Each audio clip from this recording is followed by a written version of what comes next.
Hey everyone, so today we are going to see that if you have a square matrix A which is non-singular, that means the determinant is non-zero, that means it's an invertible matrix. So whenever you have invertible matrix, then what can you say about the eigenvalues and eigenvectors for A inverse, for adjoint of A, and is there any connection between them? Okay, so answer is yes, there is a very nice connection which will help you to solve such kind of problems. So many times what teachers do is they will give you a matrix, very bad matrix, whose eigenvalues they will give you, and then they will ask you what are the eigenvalues for its inverse. Okay, now finding inverse itself is a very big task, and then to further find eigenvalues is another big task, or even finding the adjoint of a given 3x3 matrix take hell lot of a time, and then further finding eigenvalues will take more lot of a time. Okay, but whenever the question is on eigenvalues and eigenvectors, and if you know the eigenvalues and eigenvectors for the matrix A, it is very easy to find the eigenvalues and eigenvectors for A inverse and the adjoint of A, and that's what we are going to see today. So we will take an example later on, but for that let's try to see what is the connection between them. So this is the first result. So if you have a non-singular, that means if you have an invertible matrix, that means the determinant is non-zero, and if lambda is the eigenvalue and v bar is the eigenvector, then question is what can you say about the eigenvalues and eigenvectors for A inverse? Well, the answer is eigenvectors remains the same, whereas for eigenvalue you take the inverse, that means you take the reciprocal of lambda. Now when you take a reciprocal, means 1 upon lambda, that means you have to make sure your lambda is non-zero. Is your lambda non-zero? Yes. Why? Because your determinant is non-zero. And what is determinant in terms of eigenvalues? Determinant is nothing but the product of eigenvalues. Now since the determinant is non-zero, therefore product of eigenvalues is non-zero. That means what? Each of the eigenvalues is non-zero, and therefore lambda inverse make sense. Okay, now let's try to prove this. Well, proof is very easy. Now we have AV bar equal to lambda V bar. So if I pre-multiply by A inverse, so A inverse AV bar is equal to A inverse lambda V bar. Again by associativity I can interchange the brackets, and lambda is a scalar, so I can take out lambda outside. I have A inverse into V. But what is A inverse into A? It is identity matrix. So let me write it I over here, and let me get this lambda over here, so it will be 1 upon lambda. Okay, and what is I into V bar? It is V bar only. So what do I get is A inverse V equal to 1 upon lambda V bar, and this is what it was. We get A inverse V is 1 upon lambda V.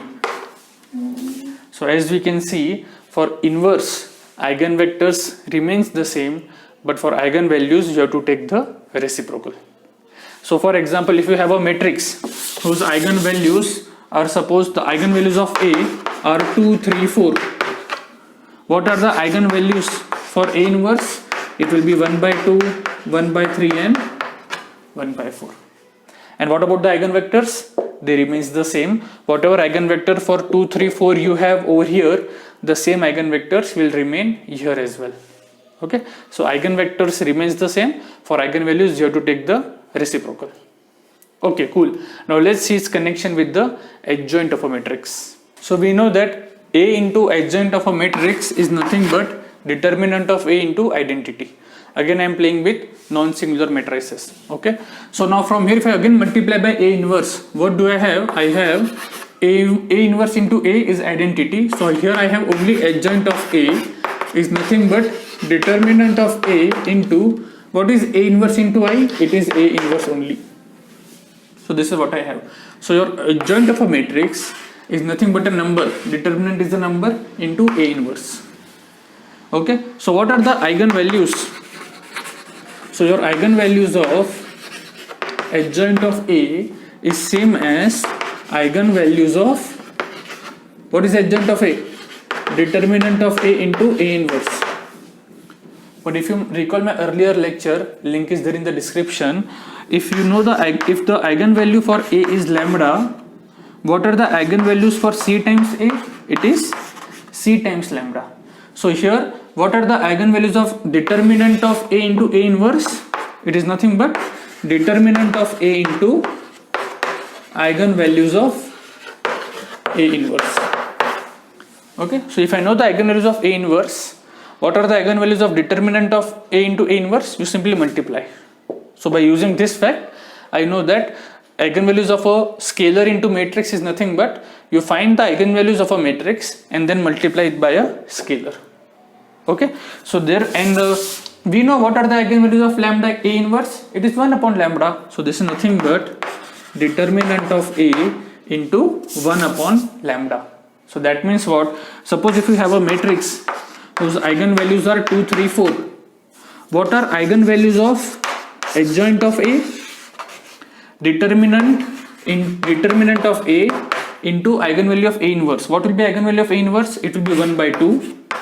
Determinant of A into 1 by 3 and determinant of A into 1 by 4.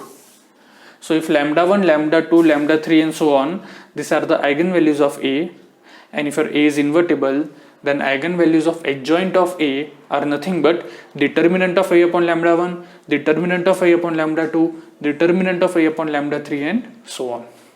See, so if you want to find eigenvalues of the adjoint, simply find the determinant of A and simply find the eigenvalues of A. That's all.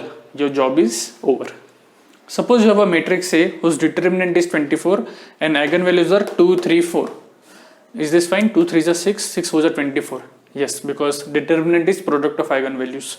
So yeah, this is we have. Question is what are the eigenvalues of A inverse? So therefore, the answer for the first is the eigenvalues of A inverse are nothing but 1 by 2, 1 by 3, 1 by 4. And what about the eigenvalues of adjoint of A? It is determinant of A upon 2, determinant of A upon 3, determinant of A upon 4. That means the eigenvalues are nothing but 12, 8 and 6. 2 12s are, 3 8s are, 4 6s are. So the eigenvalues for adjoint of A are nothing but 12, 8 and 6. So see how simple this looks if you know the earlier two results. Okay, so it's a very important thing to keep this in mind. And why I have not asked about the eigenvectors, because as we saw, eigenvectors remains the same. So whatever eigenvectors are there for 2 3 4 for the matrix A, the same will remain for A inverse and the adjoint. So I hope you understood this lecture. If yes, then do not forget to like, share and subscribe. And if you have any doubt, you can ask me in the comment section. Thank you.